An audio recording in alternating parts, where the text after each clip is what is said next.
Episode 10। Arnav, तुम एक घटिया आदमी हो। ये वजह थोड़ी अटपटी थी और काफी लोगों की समझ के परे भी, पर दिव्यानी की बात जायज थी। सुरेश चाहता था कि वो लोग कुछ देर और वहीं रुकें, पर उसने दिव्यानी की वजह से उन्हें जाने से नहीं रोका।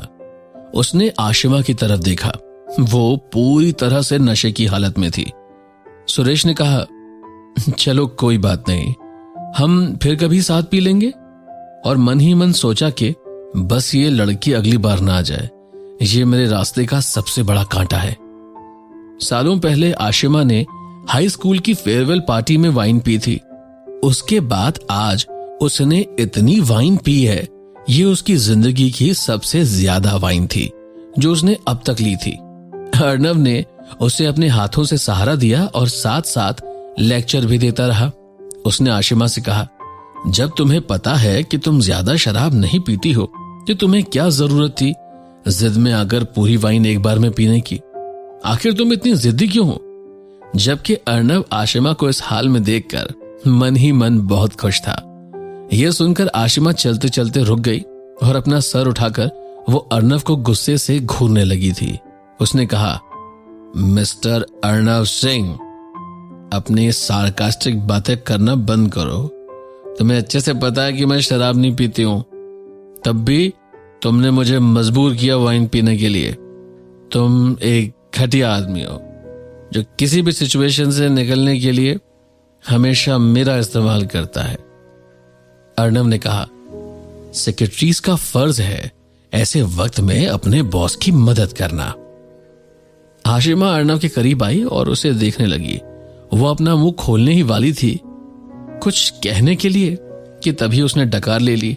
उसकी सांसों से अर्नव को शराब की महक आ रही थी। अर्नव को आशिमा की इस तरह की हरकत से घिन आने लगी। वो बदबू हटाने के लिए अपने हाथों को हवा में उठाकर तेजी से हिलाने लगा। चढ़कर अर्नव ने कहा, मुझसे दूर हटो आशिमा, तुम एक शरीफ लड़की की तरह पेश नहीं आ रही हो। आशिमा अर्नव के सामने जाकर खड़ी हो गई और कहा, हाँ क्यों नहीं, तुम्हारी नजर में तो बस आरोही ही सबसे शरीफ है। आशिमा इस तरह दाएं बाएं हिल रही थी जैसे वो कभी भी नीचे गिर जाएगी। उसकी आंखें अभी भी अर्नव के चेहरे को ही देख रही थी। आशिमा की चमकती आंखों में होटल की लॉबी की लाइट की रोशनी आ रही थी। इससे उसकी आंखें अंधेरी रात में टिमटिमाते तारों की तरह लग रही थी। वो और ज्यादा प्यारी और लुभावनी लगने लगी थी। जैसे ही अर्नव ने आरोही का नाम सुना, उसका चेहरा गंभीर और उदास हो गया था। उसने आशिमा को देखा और गुस्से में कहा, तुम अपनी हद पार कर रही हो। और गुस्से में वो वहां से चला गया। आशिमा को अचानक से ठंडी हवा महसूस होने लगी। उसने पलटकर देखा और उसे अर्नव को जाते हुए देखा। उसकी नजरें धुंधली थी तो इतनी सारी आकृतियां जो उसने देखी वो उनमें अंतर नहीं कर पा रही थी कि उनमें से असली अर्नव कौन सा था। आशिमा अर्नव पर जोर से चिल्लाई, अर्नव, तुम एक घटिया आदमी हो। होटल की बड़ी सी खाली लॉबी में आशिमा की आवाज गूंज उठी थी। होटल का स्टाफ उन दोनों को हैरान होकर देखने लगा था। उन्हें लगा कि दोनों के बीच पता नहीं क्या बात हो गई है। आशिमा चिल्लाने के बाद लड़खड़ाते कदमों से होटल से बाहर निकलने लगी थी। वो लॉबी के घूमने वाले दरवाजों से बाहर आ गई थी। तभी ठंडी हवा के झोंके ने उसका स्वागत किया। आशिमा ने ठंड से अपनी बाहें आपस में जोड़ ली और वो रोड पे लगा ट्रैफिक जैम देखने लगी थी। वो बहुत संभल के कदम रख रही थी। तभी उसने हाथ देकर टैक्सी लेने की कोशिश करी। फिर उसने देखा कि एक लंबे से आकार का व्यक्ति उसके सामने आकर खड़ा हो गया है। आशिमा को अचानक फिर से ठंड लगने लगी थी। उसने उस आदमी का चेहरा देखने के लिए धीरे से अपना सर उठाया तो उसकी आंखों में आंसू आ गए थे। आखिर क्यों? अर्नव ने आशिमा से पूछा। वो आशिमा को घूरने लगा। उसकी आंखों में बहुत सारे सवाल दिख रहे थे।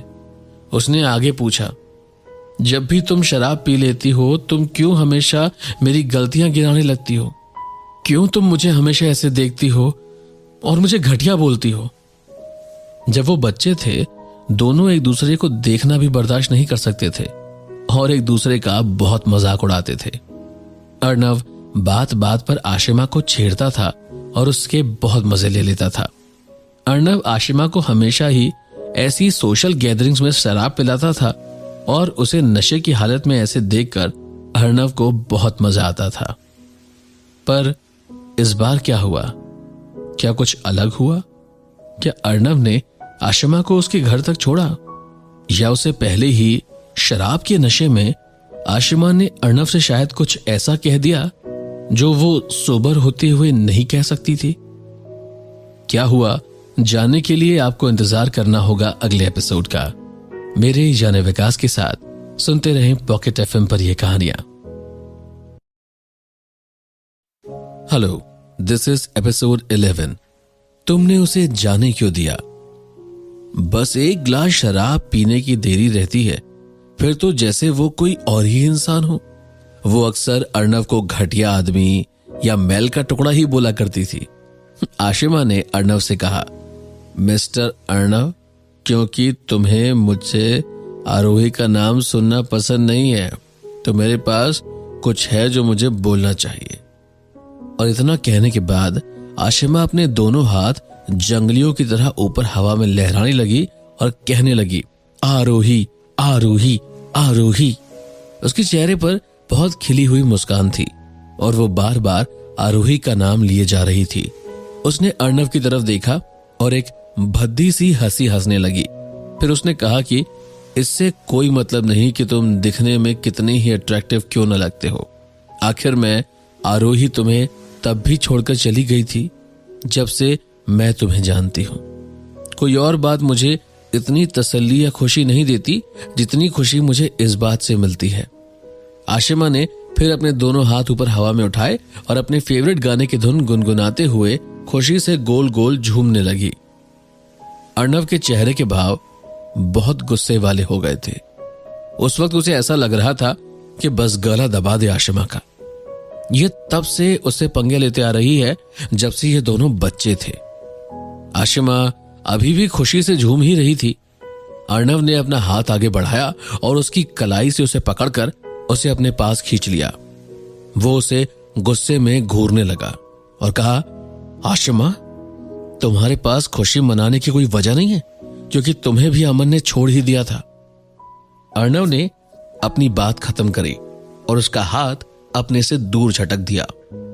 दोनों ही इस वक्त गुस्से के आगोश में थे, इसीलिए एक दूसरे का पास्ट उछाल रहे थे। आशिमा ने अपना सर उठाते हुए कहा, हाँ, मैं मानती हूं, पर उससे क्या, मैं अपने अतीत को पीछे छोड़ आई हूं। पर तुम्हारा क्या, मैं तुम्हारी कंपैरिजन में तुमसे ज्यादा स्ट्रांग हूं। अर्णव ने घबराकर आशिमा को देखा और कहा, तुम तो वैसे दिखने में भी लड़की नहीं लगती हो। आशिमा, मैं अंदर से लेकर बाहर तक कुछ भी लड़कियों जैसा नहीं था।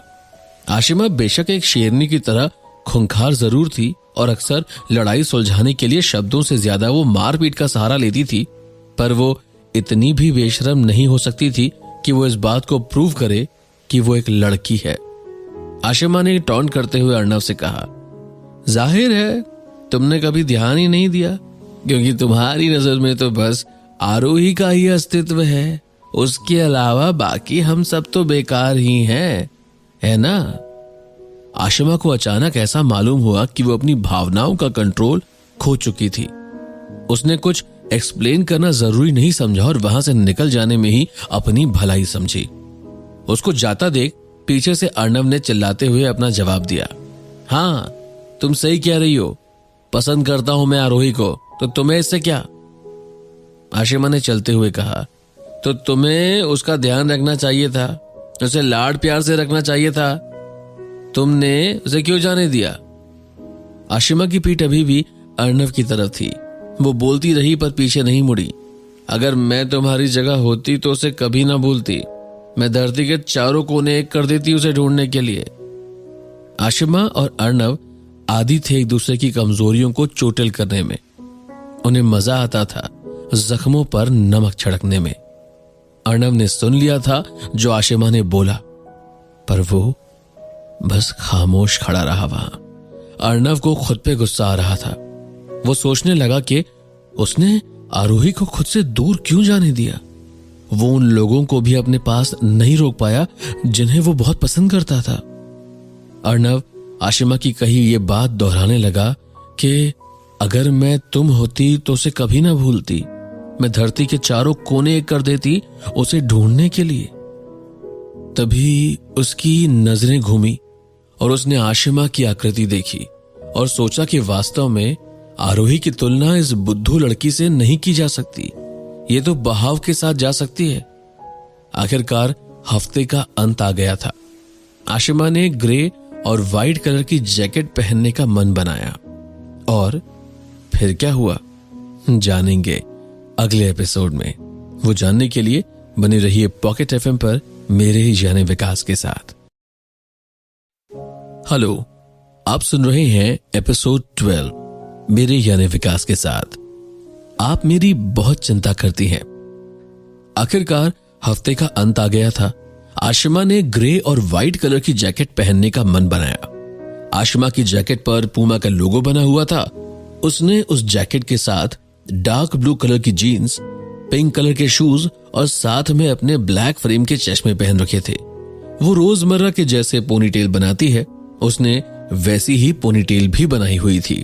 आशिमा जिस तरह से आज तैयार हुई थी उससे वो रोज के कंपैरिजन में लगभग 6 साल छोटी लग रही थी। आशिमा को उन कपड़ों में जो भी राह चलते देखेगा उसे तो यही लगेगा कि वो हाई स्कूल की स्टूडेंट है। आशिमा ने अर्णव के घर जाने के लिए कैब बुक करी और कुछ ही देर में वो अर्णव के घर पहुंच गई थी। उस वक्त देवयानी अपने पौधों के बीच निकल आए जंगली पौधों को हटा रही थी। आशिमा अर्णव की दादी माँ को देखकर स्टील के गेट्स के बाहर से ही मुस्कुराने लगी। तभी उसने खुशी से चिल्लाया, दादी माँ। दिव्यानी ने आशिमा की आवाज सुनी और उसकी तरफ खुशी में अपना सर ऊपर उठाकर देखने लगी। उन्होंने कहा, अरे आशिमा, तुम आ गई। उन्होंने अपने पेड़ पौधे ठीक करने का सामान एक तरफ हटाया और उसके लिए गेट खोलने लगी थी। तभी एक साथ घर के अंदर आते हुए आशिमा ने उनका हाथ पकड़ लिया था। चलो, सबसे पहले आकर वो स्वीट डिश टेस्ट करो जो मैंने बनाई है। इतना कहकर वो आशिमा को सीधा डाइनिंग रूम में ले गई। उन्होंने उसके सामने अभी अभी बनाए हुए तरह तरह की डिशेस लाकर रख दी थी। फिर वो आशिमा के उन डिशेस को खाने का इंतजार कर रही थी कि कब आशिमा जल्दी से वो डिशेस खाए और फिर उन पर अपने कमेंट्स दे। आशिमा ने स्वीट डिश खाते ही हामी में अपना सिर हिलाया और दिव्यानी की बहुत तारीफ करी। दिव्यानी ने आशिमा से कहा, थोड़ा पानी पी लो, ध्यान रखना कि गले में फंस ना जाए। वैसे तो दिव्यानी के 2 बेटे और 3 पोते थे, पर उनका शुरू से सपना था कि घर परिवार में एक लड़की भी हो। उन्होंने हमेशा से चाहा था कि उनकी एक बेटी हो या कोई पोती ही हो जाए, पर उनकी दोनों ही बहुओं ने अर्णव के हो जाने के बाद और बच्चे पैदा नहीं करे थे। इसीलिए जब उनके पति सालों पहले आशिमा को अपने घर ले आए थे तो वो खुशी से फूली नहीं समाई थी। अर्णव के दादाजी और आशिमा के दादाजी बहुत पुराने मित्र थे। सालों पहले आशिमा के गांव की तरफ बाढ़ आ गई थी, जिससे उसका घर तबाह हो गया था और उसके माँ बाप भी उस बाढ़ की चपेट में आ गए थे। उसके बाद बस आशिमा और उसके दादाजी ही बच सके थे। उसकी फैमिली सिचुएशन काफी खराब थी उस समय। तो जब अर्णव के दादाजी को उनके हालात के बारे में खबर हुई, उन्होंने तुरंत ही उनकी मदद करने का फैसला किया। आशिमा उस समय बस 4 साल की ही थी और अर्णव के दादाजी ये बिल्कुल नहीं चाहते थे कि उसे आगे और बुरा वक्त देखना पड़े, तो उन्होंने उसे गोद लेने का फैसला कर लिया था। आशिमा को 4 साल की उम्र में गोद ले लिया गया था, तो वो प्ले स्कूल में जाने के लिए तैयार थी। अर्णव की दादी माँ आशिमा को बहुत मानती थी, उससे उन्हें खास लगाव था। इसीलिए उन्होंने आशिमा का एडमिशन भी उसी स्कूल में कराया जिसमें उनका पोता अर्णव जाता था। धीरे धीरे आशिमा ने नए शहर में ढलने की कोशिश करी। उसकी टीचर्स और क्लास के बच्चे उसे बहुत पसंद करते थे, क्योंकि वो सब चीजों में बहुत तेज हुआ करती थी। दिव्यानी और आशिमा बहुत कम समय में ही एक दूसरे के बहुत करीब आ गए थे। अर्णव के दादाजी को पता था कि अब वो आशिमा से दूर नहीं रह पाएगी, तो आशिमा के दादाजी से बात करने के बाद उन्होंने उनका एक क्लिनिक खुलवा दिया था जिसे वो आसानी से संभाल सके। वो क्लिनिक ट्रेडिशनल तरह से मालिश और आयुर्वेद दवाइयों के इलाज करने का था। इस तरह से आशिमा भी शहर में रह सकती थी और फिर अर्णव की दादी माँ का प्यार भी उसके लिए दिन पर दिन बढ़ता ही जा रहा था।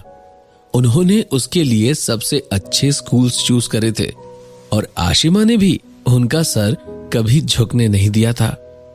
उसे अपने रिजल्ट्स के बेसिस पर दिल्ली यूनिवर्सिटी में एडमिशन मिल गया था। आशिमा की कामयाबी का सारा श्रेय देवयानी को ही जाता था। आशिमा ने रिजल्ट्स खाते हुए एक चौड़ी मुस्कान के साथ कहा, थैंक यू दादी माँ। दादी माँ मुस्कुराई। उन्हें आशिमा के बारे में सब कुछ पसंद था, उसकी गोरी स्किन, उसके रेड लिप्स और बाकी के सारे फीचर्स भी।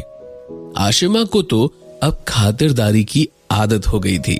उसे पता होता था कि जब भी वो दादी माँ से मिलने घर आया करेगी तो ऐसे ही उसका स्वागत सत्कार हुआ करेगा, और उस वक्त दादी माँ का पूरा ध्यान भी बस उसी पे होता था।